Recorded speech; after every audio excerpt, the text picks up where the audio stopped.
May nangyaring tragedy dito sa Calgary na sobrang nag-move sa akin. Kunyari, may masamang mangyari sa amin ni Mommy. Ano ang mapupuntahan ng mga kids? Saan sila pupulutin? Ano ang mga pwedeng mangyari sa kanila?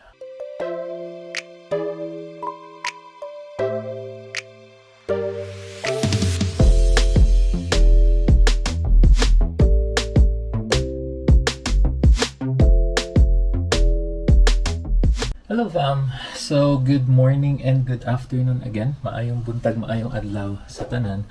So, it's been a while since I was able to vlog here in my office. Downstairs lang naman to sa aming bahay. And I was just discussing with Mommy on a very important matter. So, 1 week or 2 weeks ago, may nangyaring tragedy dito.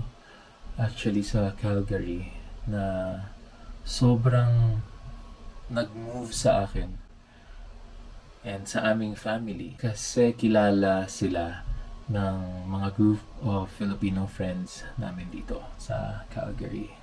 Nakita ko yung mga ibang posts na yun nga, for example, condolences, and they couldn't believe. It's sad to say na nangyari yung accidents. Very, very unfortunate. Hindi ko pa nababasa yung full investigation and it might take time para ma-finalize yung investigation nila.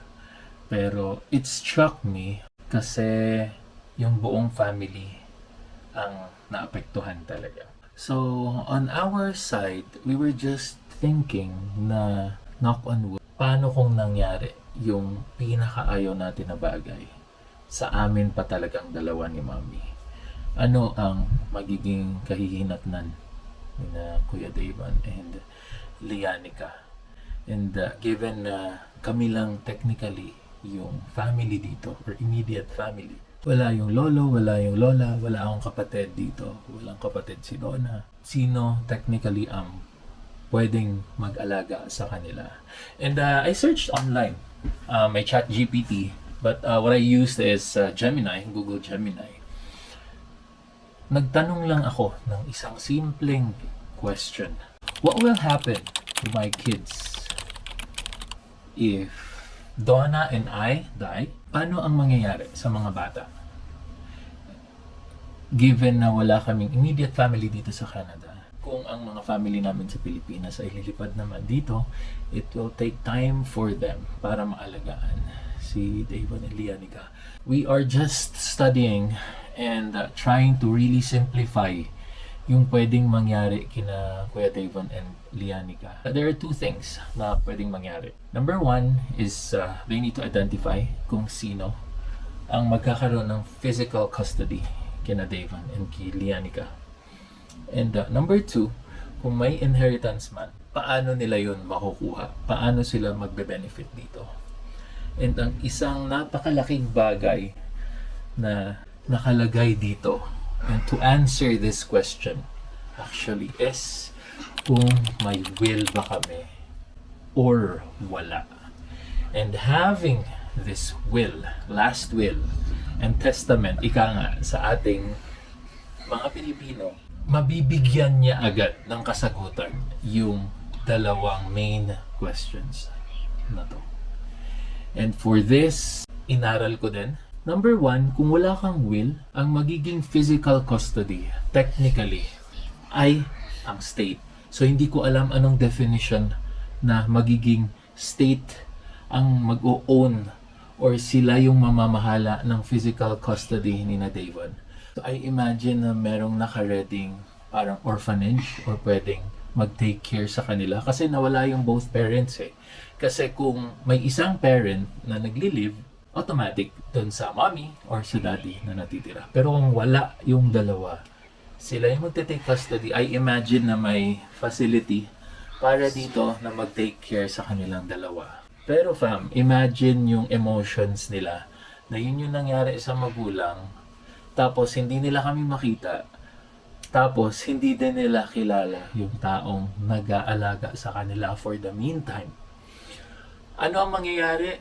Again, pag walang will, physical custody will be on the state. Technically, the provincial court will nominate the guardianship in the best interest of the kids. Imagine that there would be a facility na pwede silang puntahan, mga professionals na nandoon, nurses, doctors, psychiatrists, psychologists, and everything that's needed para dito sa mga sitwasyon na to.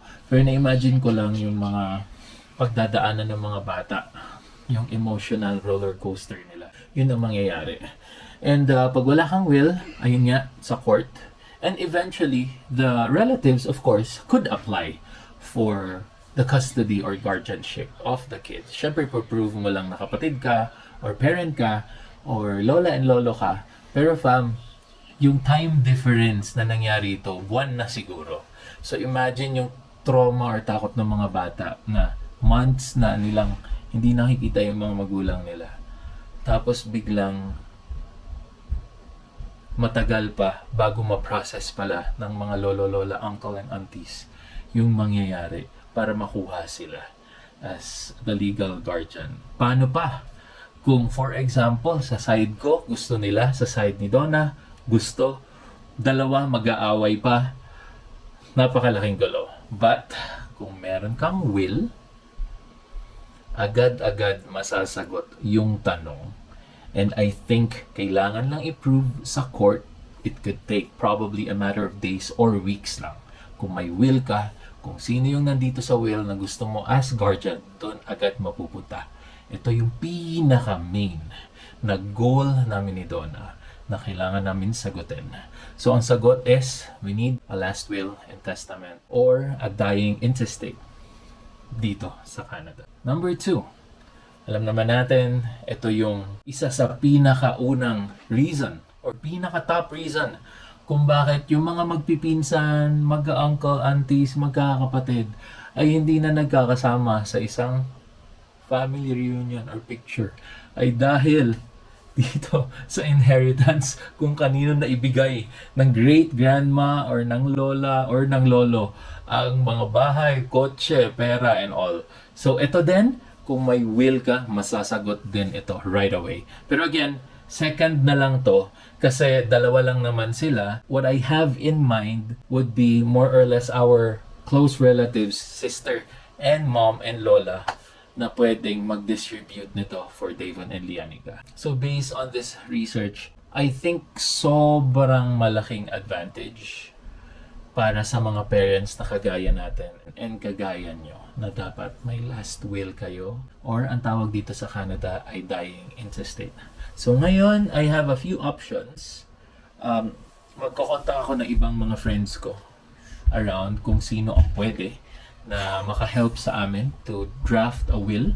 And syempre, para din pwede natin i-review and kung okay ba yung will na na-draft sa atin. But again, number 1 and number 2, the first one is, ang main concern ko talaga is sino yung magiging guardian ni na Davon and Lianica. Gusto ko, in a few days, pag nawala kami ni Donna, mapupunta agad dun sa guardian, which is kilalang kilala ni Davon and Lian. It will help them recover better, mababawasan ang trauma, mababawasan ang emotional sadness and everything else kasi may nakita na silang familiar sa kanila, yun yung mag-aalaga. And I think pwede pa tong dagdagan siguro ng isang immediate family na pwedeng lumipad from the Philippines para sunduin sila dito sa Canada. Number 2 is the distribution of the estate. Kung may inheritance, for example, yung bahay na to, ano ang gusto naming gawin. Kung wala kayong will, think about it. As parents, yun. Ang concern ko talaga, main concern is pag nawala kami ni Donna, kanino mapupunta agad-agad yung mga bata. Yun lang yung gusto kong sagutin. And para doon, based on my research, kaya ko siyang sagutin with the last will and testament or the dying intestate na tinatawag dito sa Canada. So that's it for this vlog. Na-share ko lang. And now my next step is to find friends that could help us draft a will. And of course, in our best interest and best interest din ng mga bata. So we are just trying to be very, very responsible parents talaga. And I have a couple of people na in mind na pwedeng makatulong sa atin nito. So hopefully, makaschedule na tayo agad-agad. I really want to settle this as fast as possible para magkaroon na tayo ng will na to. Alright, so siguro in a couple of days may update na ako with regards to this, fam. So, tara, and yeah, again, for the parents, please consider nyo na gumawa ng last will or dying intestate dito sa Canada. So, thanks again for watching and subscribe kayo. And kuya, Han? Hello. Luz.